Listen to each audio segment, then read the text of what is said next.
मेरा नाम राज है और मेरी उम्र 25 साल है। मैं बहुत गरीब परिवार से था।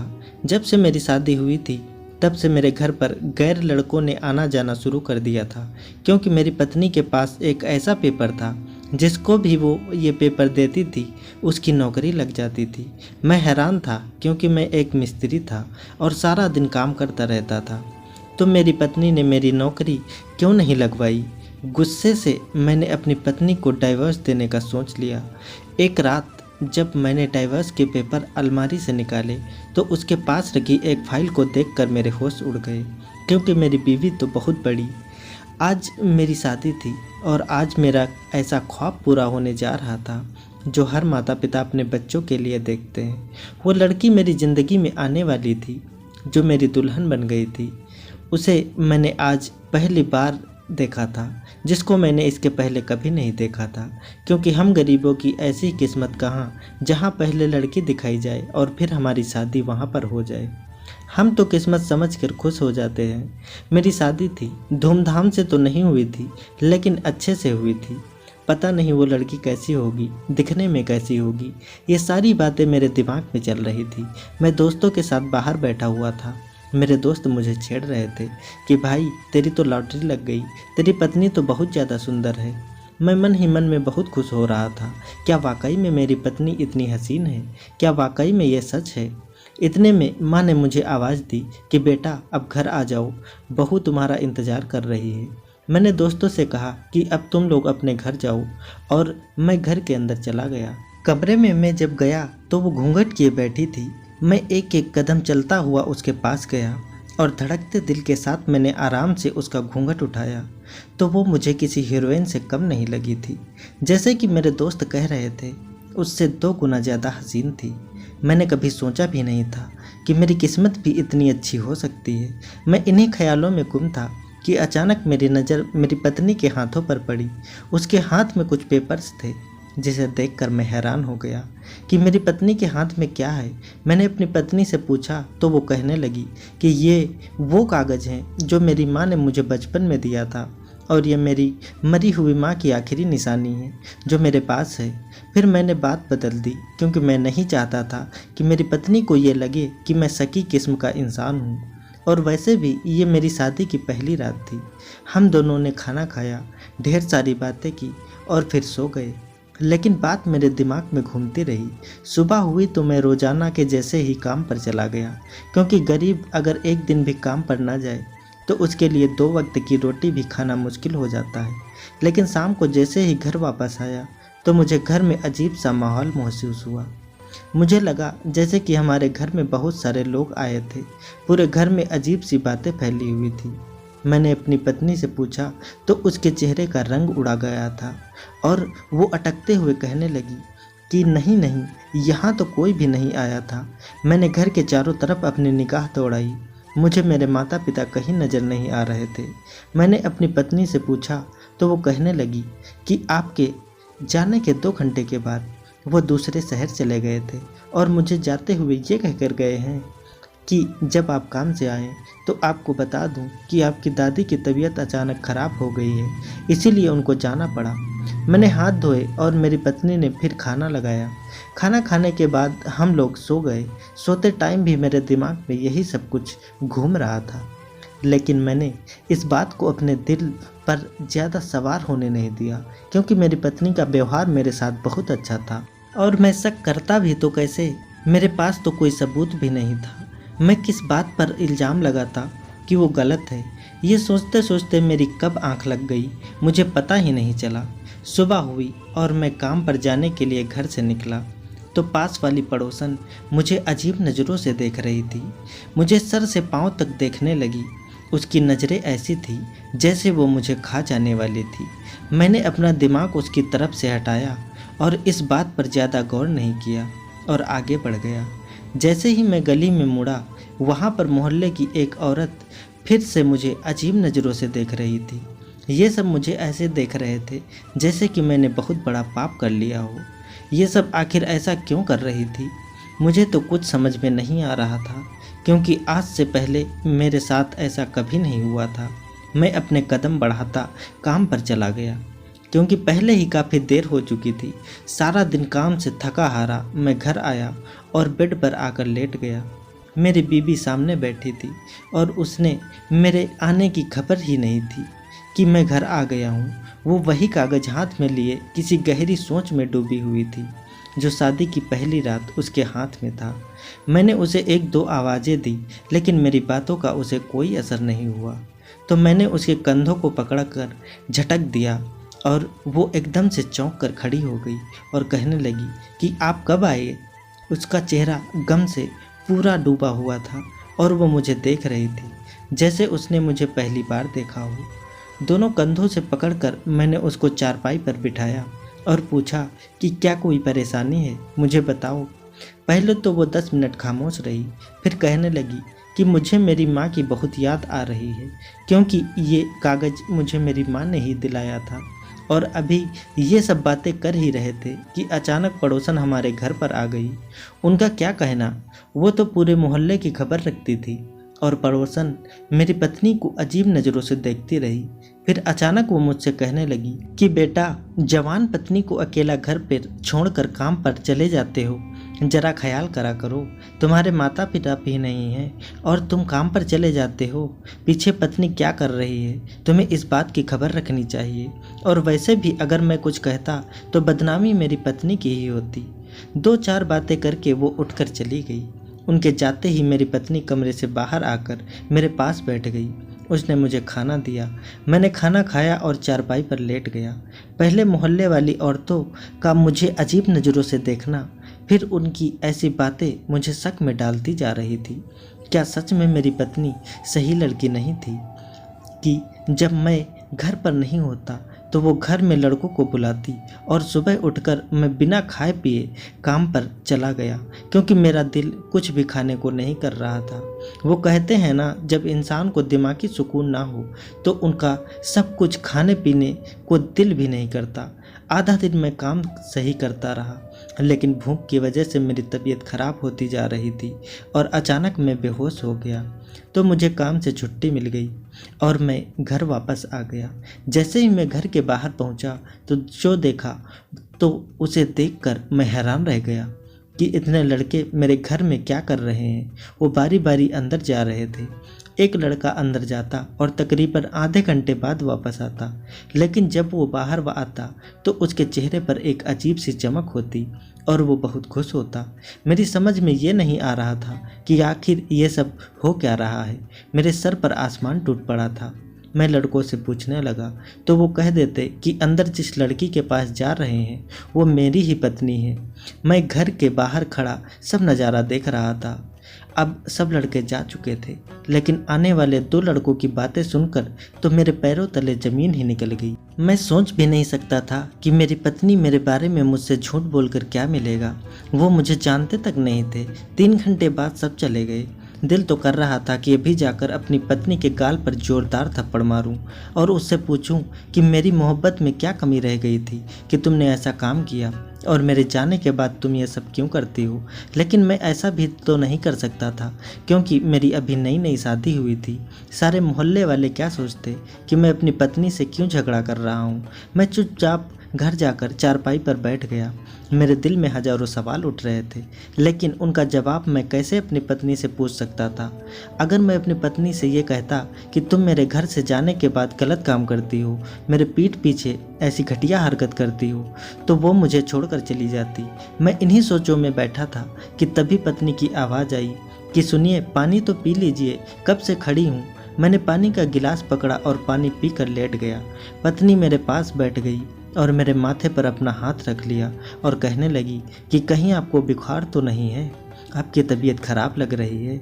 मैं अपनी पत्नी को आंखें फाड़कर देख रहा था, उसकी मासूम शक्ल पर यकीन करता या फिर जो सब कुछ मैंने अपनी आंखों से देखा था उस पर, और जो लड़कों की बातें मैंने सुनी उन पर यकीन करता।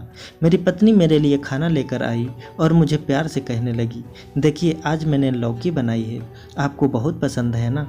मैंने रूठे हुए अंदाज में कहा कि मुझे भूख नहीं है, मेरा दिल नहीं कर रहा कुछ खाने को। मेरा इतना कहना था कि मेरी पत्नी ज़बरदस्ती मुझे अपने हाथों से खाना खिलाने लगी और कहने लगी कि ऐसा कैसे नहीं खाएंगे आप, अपनी सेहत का तो ख्याल नहीं रखते।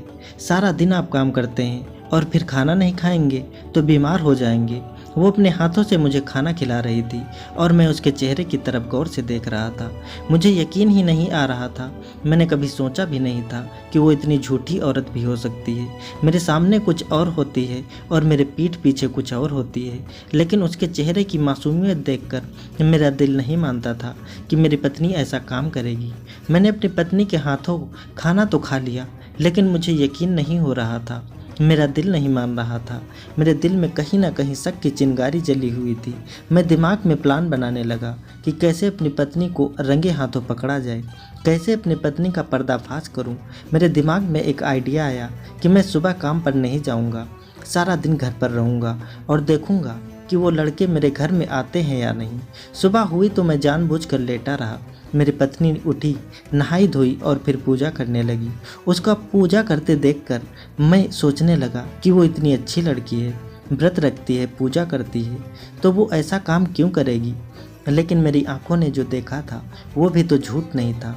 मैंने खुद देखा था कि एक लड़का कम से कम 25 मिनट घर के अंदर रहता है और फिर वो चला जाता है। फिर उस पड़ोसन का घर में आकर ताने कसना, वो भी तो ठीक नहीं था। मेरे दिमाग में आंधी मची हुई थी। फिर मेरी पत्नी मेरे पास आकर मुझे आवाज़ दी कि सुनिए, नाश्ता कर लीजिए, आपको काम पर नहीं जाना क्या, आपको देर हो रही है। मैं उसकी बातें सुनने के बाद भी आंखें बंद करके लेटा रहा। पत्नी की आवाज़ अनसुनी करता रहा। उसने 2 से 3 बार आवाज़ दी कि फ़ोन बज रहा है। फ़ोन चार्जिंग पर लगा हुआ था तो पत्नी जल्दी से अंदर गई और फ़ोन चार्जिंग से निकाल कर लेकर आई। मैंने नंबर देखा तो वो मेरे माता पिता का था। 10-15 मिनट पिताजी से बात हुई। वो घर का हालचाल पूछ रहे थे और बता रहे थे उनको यहाँ कुछ दिन और लग सकते हैं, क्योंकि मेरी दादी की तबीयत अभी कुछ बेहतर नहीं हुई थी। जैसे बात बंद हुई तो मेरी पत्नी ने नाश्ता मेरे सामने लाकर रख दिया और कहने लगी, जल्दी से नाश्ता करें और काम पर जाएं। मुझे एक बात समझ में नहीं आ रही थी कि मेरी पत्नी ऐसी हरकतें क्यों कर रही थी। मैं उठकर बाथरूम में चला गया और फिर हाथ मुंह धोने के बाद चारपाई पर बैठा और अपनी पत्नी से कहने लगा कि मैं आज काम पर नहीं जाऊंगा, आज मैंने छुट्टी ली है। बस इतना कहना था कि मेरी पत्नी के चेहरे का रंग उड़ने लगा और मेरी पत्नी ये बात सुनकर परेशान हो गई और कहने लगी, आपको काम पर क्यों नहीं जाना। तो मैंने कहा कि आज हम बाजार जाकर कुछ सामान खरीद लाते हैं, करवा चौथ भी आने वाला है, तो मैंने सोचा कि कुछ खरीद लेता हूँ। मैं तो बहाने बना रहा था कि किसी न किसी तरह घर में रहकर अपनी पत्नी पर नज़र रख सकूं। और वैसे भी मैंने यह सुन रखा था कि किसी भी औरत से शॉपिंग का नाम लिया जाए तो उसकी खुशी की इंतहा नहीं रहती। लेकिन मेरी पत्नी सबसे अलग थी। मुझसे कहने लगी कि करवा चौथ के अभी काफ़ी दिन हैं, आप काम पर जाएं। हम गरीब लोग एक दिन नहीं कमाएंगे तो खाएंगे कहाँ से। जैसे तैसे करके उसने मुझे काम पर जाने पर मजबूर कर दिया। अब तो मेरा शक यकीन में बदल गया। तो मैंने पीछे मुड़कर देखा कि मेरी पत्नी वहीं पर खड़ी है, वही कागज़ हाथ में लिए उसे चूम रही थी। उसे ये नहीं पता था कि मैं ये सब कुछ देख रहा हूँ। आज मैंने दिल में यह वादा कर लिया था कि काम से वापस आकर अपनी पत्नी से हर सवाल का जवाब पूछूंगा जो पिछले कई दिनों से मेरे दिमाग में थे। अभी मैं उस गली में जा रहा था तो एक नौजवान लड़का ऊंची ऊंची आवाज़ में ये कहता हुआ आ रहा था, यार कल भी मैं लेट गया था और लाइन में सबसे पीछे था। कल मेरा नंबर नहीं लगा था, आज मैं सबसे जल्दी पहुंच जाता हूं ताकि सबसे पहला नंबर मेरा लगे। और वैसे भी अंदर तो आधे घंटे का काम होता है, सबसे पहले मैं करूंगा। वो लड़का फ़ोन पर बातें करते हुए मेरे आगे से गुजर गया और मेरे घर के दरवाजे के सामने खड़ा हो गया। उसकी बातें सुनकर मेरे कदम बेजान से हो गए थे। मैंने कभी ज़िंदगी में भी नहीं सोचा था कि मेरी पत्नी मुझे काम पर भेजकर गैर मर्दों के साथ ऐसी घटिया काम करती होगी। मुझे अपनी पत्नी से घिन आने लगी थी और उस पर गुस्सा भी आ रहा था। दिल तो कर रहा था कि अभी अपनी पत्नी को धक्के मारकर घर से बाहर निकाल दूं, लेकिन मैं उसे रंगे हाथों पकड़ना चाहता था। मैं वापस मुड़कर घर के सामने वाली दुकान पर बैठ गया। वो दुकान वाला मेरे बचपन का दोस्त था, इसीलिए मैंने उसे सारी बात बता दी और उसने भी मेरा साथ दिया। देखते ही देखते घर के बाहर लड़कों की लाइन लग गई। सब एक एक करके अंदर जाने लगे। जब एक लड़का अंदर जाता तो वो आधे घंटे के बाद बाहर आता। उसकी शर्ट के बटन खुले हुए होते और वो पसीने से भीगा हुआ होता, लेकिन उसके चेहरे पर खुशी की लहर होती थी। ये सब देखकर मेरा रंग लाल हो गया था। दुकान वाले दोस्त ने भी मुझसे यही कहा कि भाई अपनी पत्नी को डाइवोर्स देकर फ्री करो। ऐसी पत्नी से तो बेहतर है इंसान शादी करे ही नहीं, जो अपने पति के पीठ पीछे ये सब काम करे। मैं पहले ही गुस्से की आग में जल रहा था, ऊपर से उस दुकान वाले की बातों ने मुझे और गुस्सा दिला दिया। लेकिन आज तो कोर्ट बंद था क्योंकि आज संडे था। मैं पूरा दिन दुकान पर बैठा रहा और शाम को घर चला गया। मैं खाना दुकान वाले के दोस्त के साथ ही खा लिया था, इसीलिए मैंने न रात का खाना खाया और ना मैंने अपनी पत्नी को ये पता लगने दिया कि मुझे सब कुछ पता चल चुका है। बस मैंने अपनी पत्नी से इतना कहा कि आज मैं खाना बाहर से ही खाकर आया हूँ, तुम खाना खा लो, मैं आज बहुत थक गया हूँ, इसीलिए मैं सोने जा रहा हूँ। सुबह हुई तो मैं बिना नाश्ता किए हुए काम पर जाने का कहकर घर से निकल आया, लेकिन मैं काम पर नहीं गया और वकील के पास डाइवोर्स के पेपर बनवाने चला गया। वकील के पास बहुत भीड़ थी, मुझे वहाँ बैठे बैठे शाम हो गई, लेकिन मेरा काम हो गया था। मैंने वो पेपर्स अपनी जेब में डाले और घर पर आ गया। पत्नी ने मुझे खाना ला कर दिया और बैठे बैठे ये पूछने लगी कि आजकल आप बहुत चुपचाप से रहते हैं, सब ठीक तो है ना, आते ही जल्दी ही सो जाते हैं। मैं ये सोचने लगा कि मेरी पत्नी को ज़रा शर्म नहीं आती, मेरे सामने खुद को इतना मासूम दिखाती है और ऐसा दिखाती है जैसे मेरी बड़ी फिक्र करती हो। पत्नी को जवाब में मैंने बस इतना ही कहा कि आजकल काम बहुत ज़्यादा होता है, इसीलिए मैं थक जाता हूँ और लेटते ही मुझे नींद आ जाती है। कुछ देर बाद पत्नी सो गई और मैं लेटकर आसमान के चमकते तारों को देखता रहा। मुझे अपनी शादी के वो दिन याद आ रहे थे जब मेरी पत्नी पहली बार दुल्हन बनकर मेरे घर पर आई थी। मैंने कितने अरमान सजाए हुए थे कि अब पत्नी के साथ ज़िंदगी सुकून से गुजरेगी, लेकिन शायद मेरी किस्मत ही ऐसी थी। मैं जेब से डाइवोर्स के पेपर निकाल कर देखने लगा। कभी डाइवोर्स के पेपर को देखता तो कभी पत्नी के चेहरे को देखता। उसके बाल उसके चेहरे पर पड़े कितने प्यारे लग रहे थे। एक पल तो दिल करा कि डाइवोर्स के पेपर को फाड़ दूं और सब कुछ भूल जाऊं, लेकिन एक इज्जतदार आदमी ये सब बर्दाश्त नहीं कर सकता कि उसकी पत्नी के किसी और लड़कों से चक्कर चल रहे हों। मैं पलंग से उठकर अंदर कमरे में चला गया और मैंने अलमारी से वो पेपर उठाया जिसको मेरी पत्नी पहली रात अपने साथ लेकर आई थी और जिसे वो हर वक्त अपनी आंखों के सामने रखती थी। मैं पेपर उठाकर अलमारी बंद करने ही लगा था कि मुझे अलमारी में एक फाइल पड़ी नज़र आई। मैं उस फाइल को देखकर सोच में पड़ गया, क्योंकि आज से पहले मैंने उस फाइल को कभी नहीं देखा था। मैंने फाइल को उठाने से पहले बाहर आकर एक नज़र अपनी पत्नी को देखा।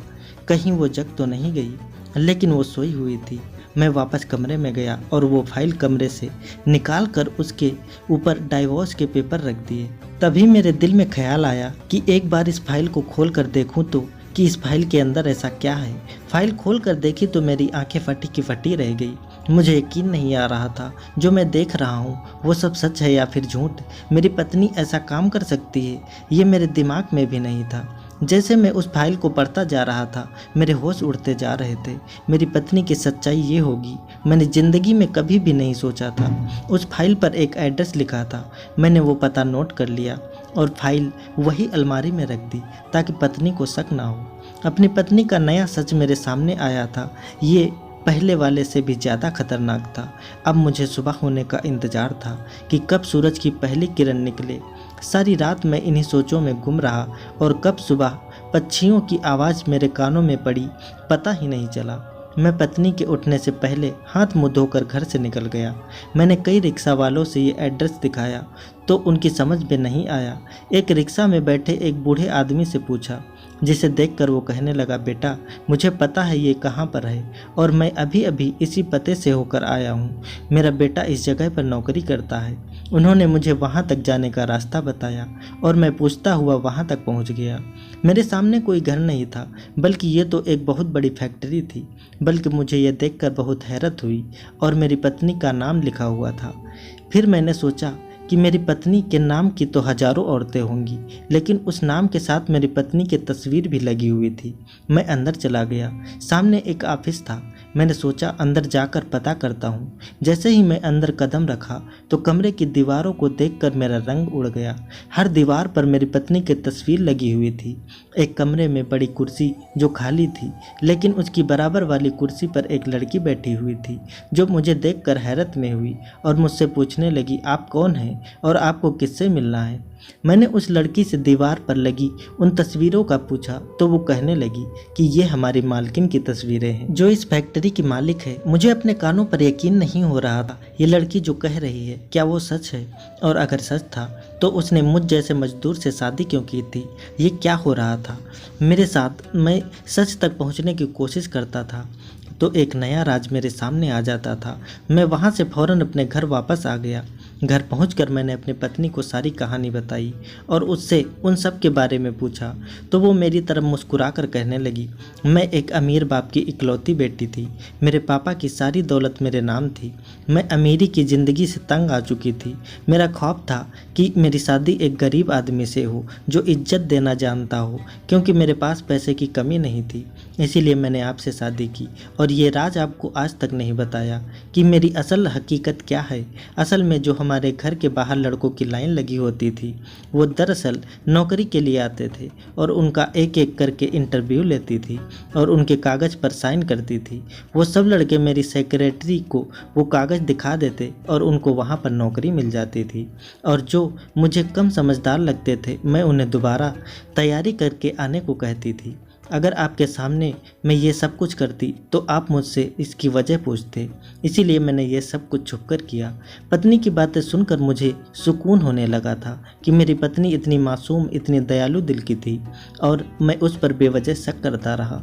मैं भगवान का शुक्रिया अदा करता हूँ कि मैंने उस रात जल्दबाजी में डाइवोर्स के पेपर पर साइन नहीं किए थे, वरना इतनी अच्छी पत्नी को मैं हमेशा के लिए खो देता। मैंने डाइवोर्स के पेपर को फाड़ दिया और पत्नी से माफ़ी मांग ली। बदले में मेरी पत्नी ने कहा कि गलती उसकी है। अगर वो शुरू में सब कुछ सच सच बता देती तो तुम्हारी सोच उस तरफ जाती ही नहीं। लेकिन उस सब से मुझे ये सबक मिला था, आधा सच बहुत खतरनाक होता है। हमेशा पूरी हकीकत करने के बाद ही कोई फैसला लेना चाहिए, वरना पछतावे के सिवा कुछ हाथ नहीं आता। आज मैं अपनी पत्नी के साथ बहुत खुशहाल ज़िंदगी गुजार रहा हूँ। मैं अभी भी मजदूरी ही करता हूँ, क्योंकि अगर मेरी पत्नी को एक मेहनत करने वाले से शादी करनी थी तो अपनी मासूम दिल पत्नी के लिए मैं ये सब कुछ करने को तैयार था। वो अलग बात है कि मेरी पत्नी ने वो फैक्ट्री खरीद ली थी, अब मैं वहाँ का मालिक था, लेकिन मैं फिर भी मज़दूरों के साथ मिलकर मेहनत करता। मेरी पत्नी ने अपना फ़र्ज पूरा किया और मैं उसकी ख्वाहिश पूरी कर रहा हूँ। इस कहानी का मकसद आप लोगों को ये बताना है कि आप लोग अपनी पत्नी पर बिना वजह शक ना किया करें। शक एक दीमक है जो हंसते मुस्कुराते चेहरे को चाट जाता है। कोई भी बड़ा कदम उठाने से पहले अपनी पत्नी से एक बार पूरा सच जरूर जान लिया करें। क्या मेरी पत्नी ने मुझे सच छुपाकर सही किया था? क्या मुझे उसी दिन अपनी पत्नी को डिवोर्स दे देना चाहिए था जिस रोज़ मैंने लड़कों को घर के बाहर देखा था? क्या मैंने पूरा सच जानने के बाद अपनी पत्नी से माफ़ी मांगकर सही किया था, या फिर मुझे सारा इल्ज़ाम अपनी पत्नी के सर पर डाल देना चाहिए था और सारी ज़िंदगी मुझे इस बात का ताना मारते रहना चाहिए था ताकि वो मुझसे दब कर रहे? दोस्तों, उम्मीद करता हूँ हमारी कहानी आपको पसंद आई होगी। कहानी पसंद आई है तो वीडियो को लाइक करें और चैनल पर नए हैं तो चैनल को सब्सक्राइब करें ताकि अगली अपडेट सबसे पहले आपको मिले। धन्यवाद दोस्तों।